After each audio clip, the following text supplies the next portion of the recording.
Hi, I'm Dave Hostetter, curator of the Planetarium of the Lafayette Science Museum in Lafayette, Louisiana. This is Acadiana skies, and we're going to be taking a look at the sky over in the southwest as it will be for the week of April 6th, 2020. So let's take a look over there into the southwest.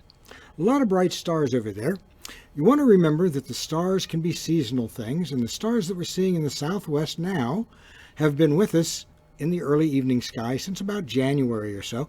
Now we're starting to get to the place where we'll be losing them very soon in twilight. So we've got about a month or so left to be able to see these. We do have some nice constellations over there that are pretty well known. Here's Orion the Hunter. 3 stars in a row mark his belt, 2 bright stars for his shoulders, 2 bright stars for his feet. And if you follow the belt of the Hunter off to the left, you come to the star that is actually the brightest star of the night sky, sometimes called the Dog Star, or Sirius. Called the Dog Star because it's in the constellation of the larger dog. Now, sometimes people hear that the North Star is the brightest star of the night sky. That's not true. This one is the one that's brightest, the Dog Star. Over to the right of Orion and kind of out of our view is Venus, which is even brighter than the Dog Star, but that's a planet. Don't be confused by it. This, I think, is one of the constellations, Canis Major, the larger dog, that actually kind of looks like what it's supposed to be. I think that the Dog Star is the dog's heart. There's the neck, the head, and the nose, the chest, front legs, back and rear legs, and his tail. If you go back then to the belt and follow the belt over to the Dog Star, but then make a big right-angle turn upward, you end up at a bright star called Procyon, in the constellation of the smaller dog. There's a larger dog, there's a smaller dog. But there's not much to the smaller dog, just basically these 2 stars. Honestly, it looks more like a hot dog than anything else, but it's supposed to be a smaller dog running along with the larger one.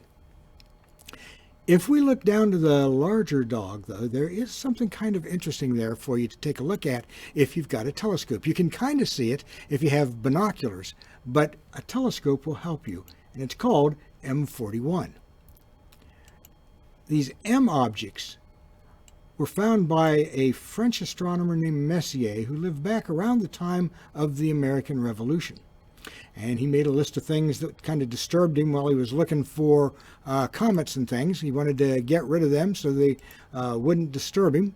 But it turns out that these are really interesting clusters and galaxies and things like that that a lot of people like to look at now. So we're going to take a look at the M41 right here.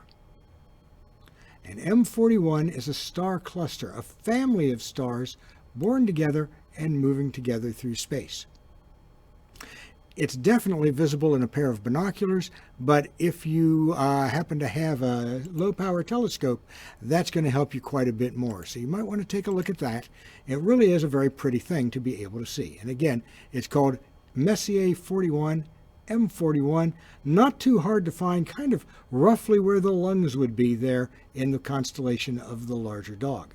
So those are some of the things that are going to be over there in the southwestern sky this week, the week of April 6th. Orion, the larger dog with the bright star Sirius or the Dog Star, and the smaller dog.